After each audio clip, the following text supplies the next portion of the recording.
시편 26편의 이 말씀을 우리가 보게 되면 우리가 1절에서부터 마지막 12절까지 읽은 가운데 아주 명확하게 우리가 어떤 의미의 말씀인가를 기도자가 어떤 영적인 태도로 이제 하나님께 자신의 그 무고함과 그 자신의 그 삶에 특별히 이제 4절에서부터 6절의 말씀을 보면 자신의 어떤 무죄함, 그 죄가 없음을, 그러니까 어떤 죄로 인해서 어떤 문제로 인해서 그 어려움 가운데 빠져 있지만 그러나 자신의 어떤 결백, 무고함을 이제 주장하는 것을 통해서 볼 때 자신이 비록 어려움 가운데서 무고함을 자신의 어떤 결백을 주장하면서 큰 어려움 가운데 빠져 있는 거죠. 시련 가운데, 심적으로 영적으로 어려움 가운데. 그렇지만 이 기도자는 그런 어려움 후에 자신의 어떤 태도를 그가 영적인 태도를 가지고 있느냐. 8절의 말씀을 보게 되면 여호와여 내가 주께서 계신 집과 주의 영광이 머무는 곳을 사랑하오니. 그러니까 비록 내가 어려움 가운데서 다른 사람들로 인해서 어떤 비난과 그런 어떤 역경 가운데 있어서 하나님께 나의 결백함을, 나의 무고함을 이제 하나님께 토로하고 하였지만 그러나 그의 믿음의 삶의 중심은 그의 삶의 자리가 어디에 있었느냐. 바로 8절에 읽은 말씀과 같이 주님께서 계신, 하나님께서 계신 집 거룩한 성소, 하나님이 계시는 그 성소에 그가 있었다라는 거예요. 그곳을 사랑한다. 자, 그래서 이제 자신의 영혼을 다른 어떤 세상에 있는 사람들과 같이, 악한 자들과 같이 이제 자신을 다루지 마시고, 그리고 나를 이제 속량하시고, 나를 하나님께서 불쌍히 여겨 주셔서 나를 건져 주시고, 그리고 내게 은혜를 베푸소서. 그리고 하나님께 그런 은혜를 구하며, 그리고 이제는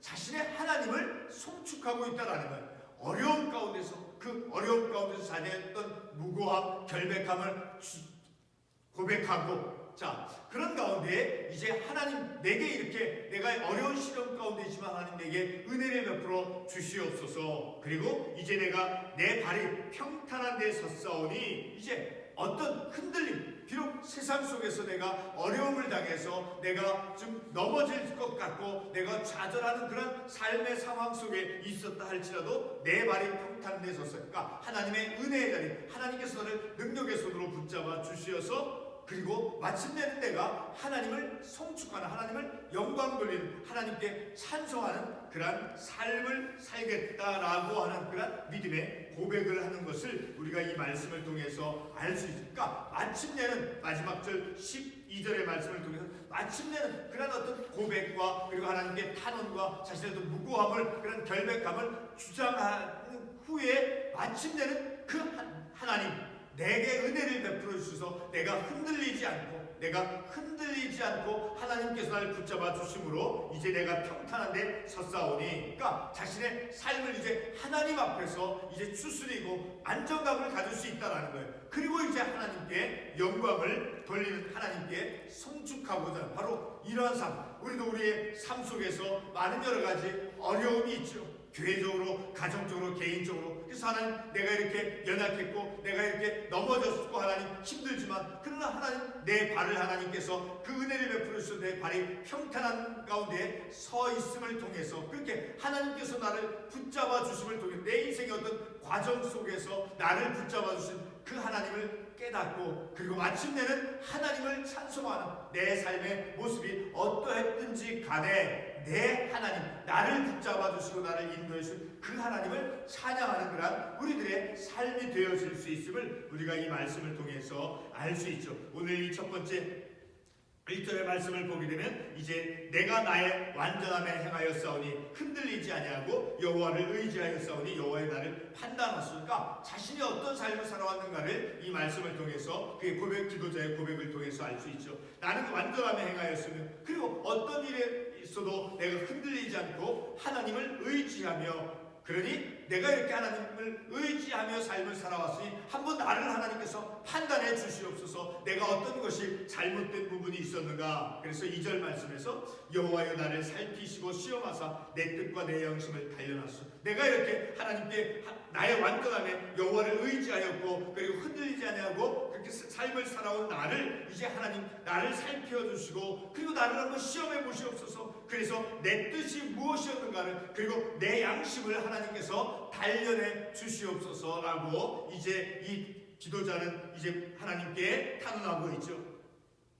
그럼 계속해서 이제 3절 말씀에 주의 인자하심이 내 목전에 있나이다. 내가 주의 진리 중에 행하여, 그러니까 하나님의 진리의 말씀 안에 거하며 삶을 살아왔다라고 고백하고 있죠. 그래서 그는 이제 그렇게 완전하게 하나님의 진리 안에 삶을 살아온 내 자신은 이제 4절서부터 6절까지 세상의 어떤 다른 악한 자들과 같이 삶을 살지 않겠다라고 자신의 무고함, 자신의 결백함을 이제 주장하고 있죠. 4절 말씀에 보면 허망한 사람과 같이 앉지 아니하였사오니, 헛된 생각을 가지고 삶을 살아가는 그런 허망한 가운데 있는 그런 사람들과 같이 이제 함께하지 않겠다라는 거예요. 그래서 앞으로도 이제 간사한 자와 동행하지도 아니하니, 계속해서 5절 말씀에 내가 행악자의 집회를 미워하오니 악한 자와 같이 아니하리이다. 이렇게 행악자의 어떤 집회 모임을 이 기도자는 거부하고, 그리고 악한 자와 함께 이제 함께 있지 않는다라는 거예요. 그들과 같이 삶을 살아가지 않는다라는 거예요. 계속해서 6절 여호와의 내가 무지함으로, 내가 무지함으로 손을 씻고 주의 대단에 두루다니며, 내가 이렇게 무지하고 내가 어떤 세상에 있는 악한 사람들과 같이 동행하지 아니한 난 그렇게 하나님 결백하고 무고합니다. 자, 그런 내 자신이 이제 성소에 나와서 어떻게 삶을 살아가는가.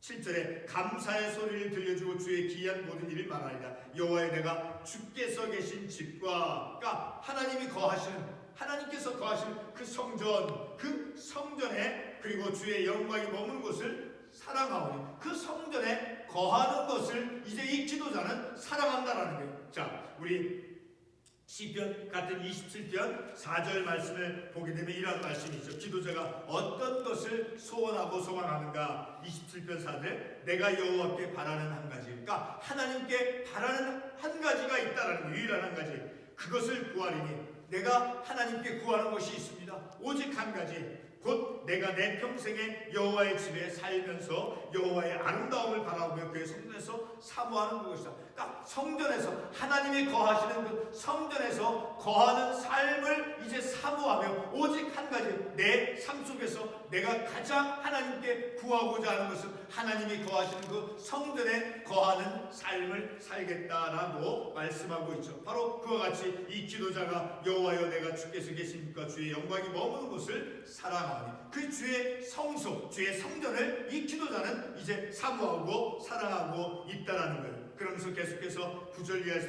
보게 되면 하나님의 은혜를 이제 다시 한번 구하죠. 내 영혼을 죄인과 함께 내 생명을 살인자와 함께 거두지 마시옵소서. 내가 이렇게 결백하게 하나님을 의지하면서 또 주의 성전을 사랑하면서 삶을 살아온 나를 이제 세상에 있는 그런 악한 자들과 같이 나를 다루지 마시옵소서. 10절에서 그들의 손에 사악함이 있고 그들의 오른손에 뇌물이 가득하오나, 그러나 세상의 사람들께 악한 모습이 있사오나 그러나 나는 11절 말씀에서 나는 나의 완전함에 행하오리니 나를 성장하시고 내게 은혜를 베풀어 주시옵소서. 다른 세상에 있는 그런 사람들과 하나님, 내가 그들과 똑같이 삶을 살지 아니했습니다. 그러니 나를 성장해 주시고 내게 은혜를 베풀어 주시어서, 그래서 내 삶이 요동치 않고 어떤 어려움이 있다 할지라도, 내가 어떤 문제 속에 빠져 있다 할지라도 내가 흔들리지 않고 요동치 않고 이제 하나님 안에서 안정 가운데서 이제 그래서 하나님을 송축하리다.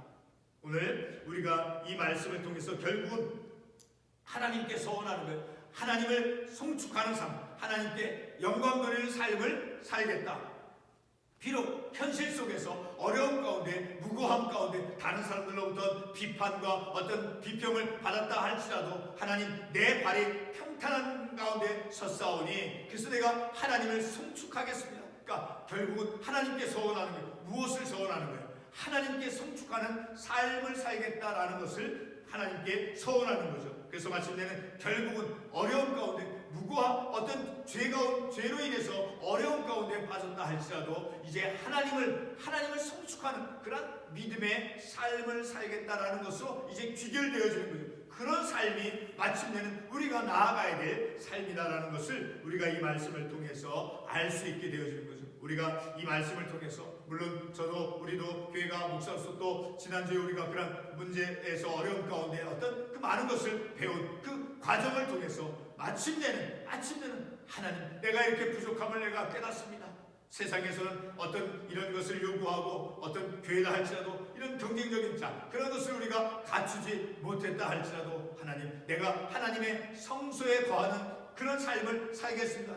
나도 오늘 이 본문의 말씀같이 오직 한 가지 하나님의 전에 거하는 삶을 내가 사모하겠습니다. 그것은 무엇입니까? 하나님을 성축하겠다라고, 하나님께 영광 돌려 하나님께 찬송하는 삶을 살겠다라고 하는 것을 서원하는 거죠. 마침내 우리로 하여금 하나님께 서원하는 것, 무엇을 서원합니까? 하나님, 내가 하나님 전에 거하는 그 삶을 사모하며 그리고 하나님께 영광 돌리는 하나님을 찬송하는 삶을 살겠다라고 하는 바로 그것이 우리의 서원인 거예요. 어떤 물질을 드리겠다라고 하는 그런 서원이 아니라 하나님, 내 삶이 하나님을 위해서 하나님께서 베풀어 주신 그 은혜를 내가 송축하는 삶을 살겠습니다 라고 우리가 이 말씀을 통해서 다시 한번 우리의 삶의 모습이, 삶의 방향이 어떻게 되어지는가를 우리가 이 말씀을 통해서 깨닫습니다. 기도하겠습니다.